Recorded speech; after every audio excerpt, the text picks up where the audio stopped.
Hi, I'm Ninjak, and I just finished my sophomore year of college. And if you want a copy of this worksheet, we have a copy in the description and also a copy of the answers.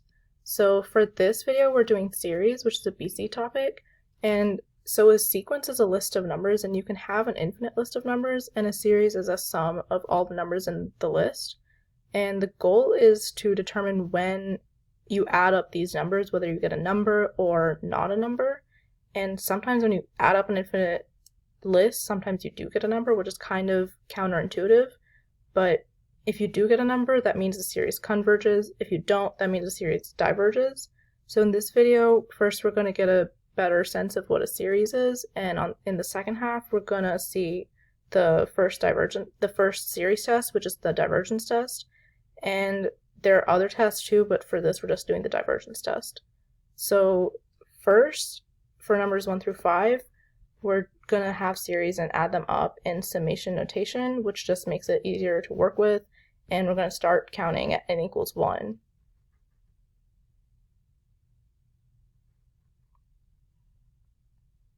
So for series, what I like to do is recognize what things are in like English terms. So for the first one, on the top, you can see that it's powers of 5, 525, 125.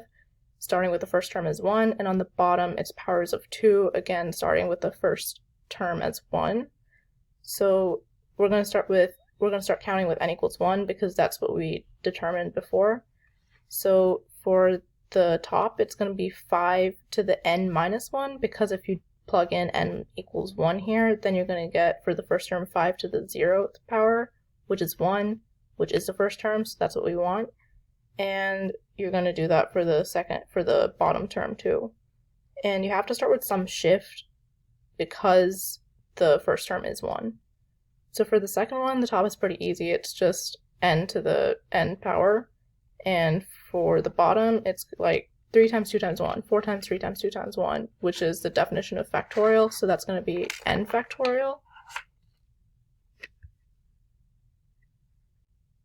And you can probably also notice that the series alternates. So the first term is positive, the second one's negative, the third one is positive, and so on. And the way you write that is you start with -1 to the, either it's going to be n power or to the n plus 1 power. And the way you determine that is whether the first term is positive or negative. So in this case, when you plug in n equals 1, you're going to get -1 squared, which is 1. That's positive 1, and that's our first term. So that's what you do if the first term is positive. So for the third one, you can see that the top is powers of 3, with the first term being 1, and on the bottom, it's not actually powers, it's squares. So like 1 squared is 1, 2 squared is 4, 3 squared is 9, etc. So for the bottom, you're not going to need a shift because it works when you plug in n equals 1. But for the top, you are going to need a shift. So on top, you're going to have 3 to the n minus 1, because when you plug in n equals 1 there, then you're going to get 3 to the 0th power, which equals 1 for the first term. And for the bottom, it's just going to be n squared.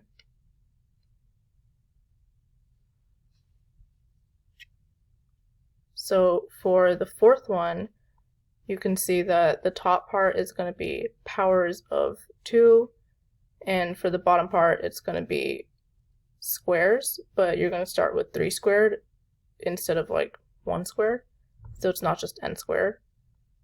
And you can also see that it alternates with the first term being negative, so you know that you have to first start with -1 to the nth power.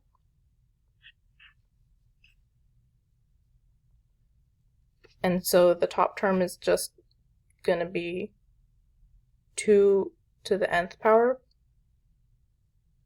And the bottom one is going to be n plus 2 and all of that squared, because if you plug in n equals 1 there, then you get 3 squared, and that's the first term for the bottom.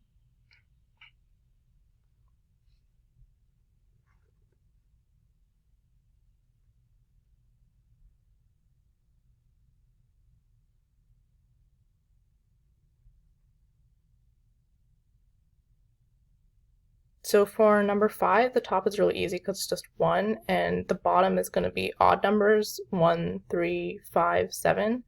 And you can see that it also alternates with the first term being positive and the second one negative, third one positive, and so on.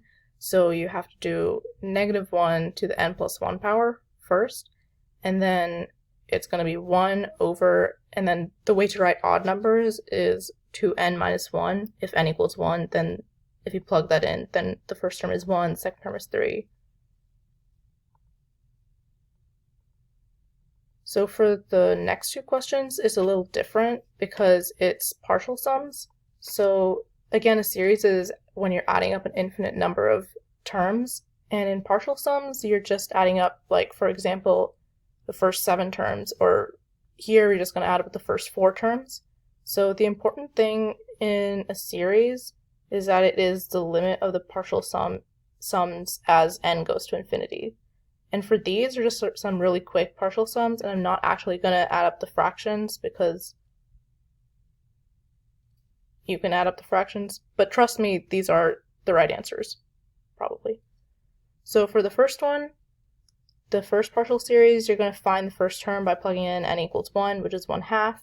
And for the second partial sum, you're going to have the first term and also get the second term by plugging in n equals 2, which is 1/3, and 1/2 plus 1/3 equals 5/6. And it's the same thing for the third partial sum. You're going to do 1/2 plus 1/3 plus the third term, which is what you get if you plug in n equals 3, which is 1/4, and it equals 13/12. And you're going to do the same thing for the fourth partial sum. You're just going to add up all of the first 4 terms.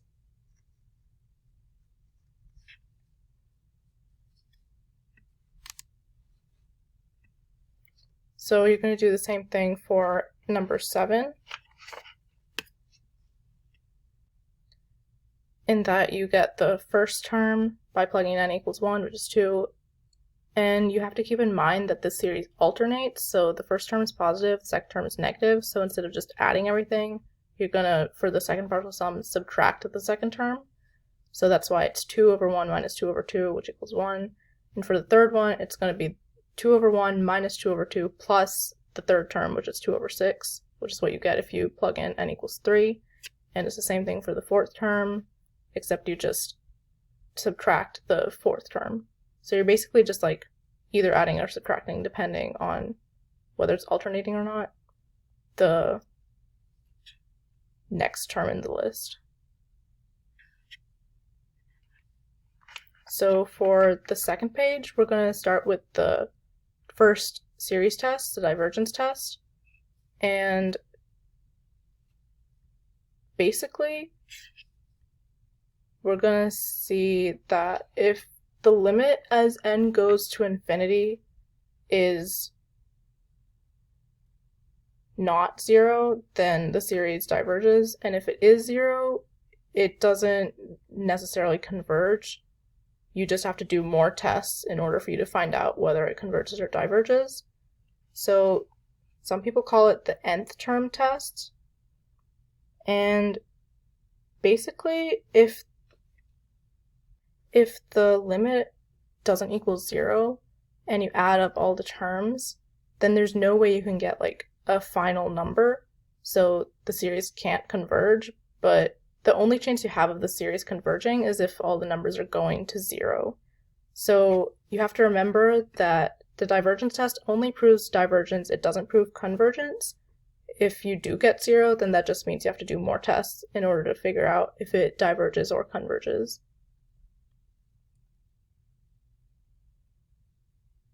So for number 8, it's something called same heavy. So you have to look at the leading exponents of the numerator and denominator, and so if they're the same, like in number 8, where they're both 1, then that's called same heavy, and the limit is equal to the ratio of the coefficients of the leading exponents. So the top coefficient is 1, and the bottom one is 3, so that makes the limit 1/3, which is not equal to 0, which means that it diverges by the divergence test.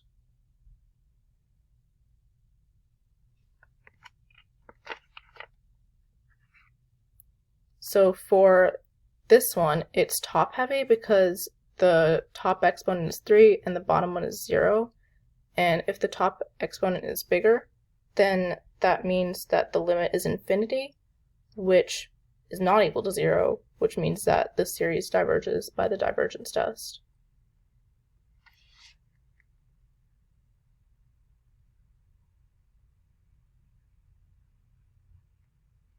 So for number 10, for the top one, the exponent is 1, and for the bottom one, it's similar to just square root of n squared, which would be n to the first power, so that would be same heavy, and the ratio would be 3, which is not equal to 0, which means that it diverges by the divergence test.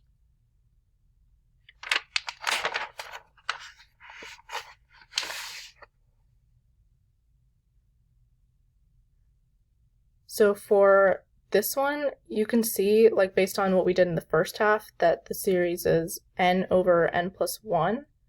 So you can also see that it alternates with positive term and then negative term, positive term, negative term. So it oscillates between 1 and negative 1, which means, and you can't have a limit, you can't have two limits. So that means that the limit does not exist, which does not equal 0, which means that it diverges by the divergence test. So in order for the limit to not equal 0, it doesn't just have to be a number, it can also just not exist at all.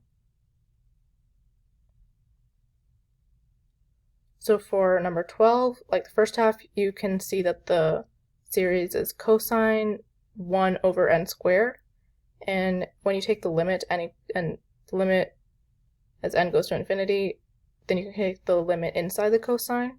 So you would get 1 over infinity squared, which is 0, and cosine of 0 is 1, which is not equal to 0, which means it diverges by the divergence test. So again, you can see that this series alternates, and if it oscillates between two numbers, then that means that the limit does not exist, and that means that it does not equal 0, so that means it diverges by the divergence test.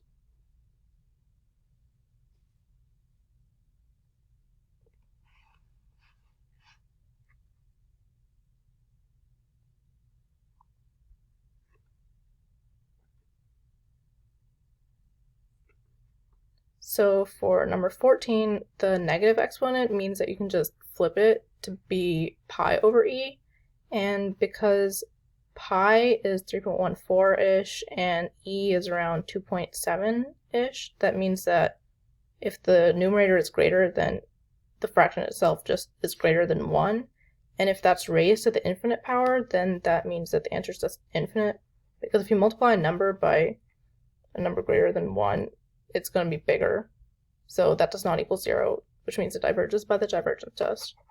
And so this is the last question. So whenever you have the nth root of 3, that means you can rewrite it as a fractional exponent, 3 to the 1 over n, and if you plug in as n goes to infinity, then that makes it 3 to the 0th power, which is because 1 over infinity is 0, and 3 to the 0th power is 1, which is not equal to 0, which means it diverges by the divergence test. So basically the divergence test for series, you're going to take the individual terms and see if they're going to 0. If they do, then you don't know whether it converges or diverges, and if they don't, then you know that it does diverge. So we also have videos about the other series tests, like P-series and AST, so you can watch those. And this is just an introduction to the series. Thank you for watching.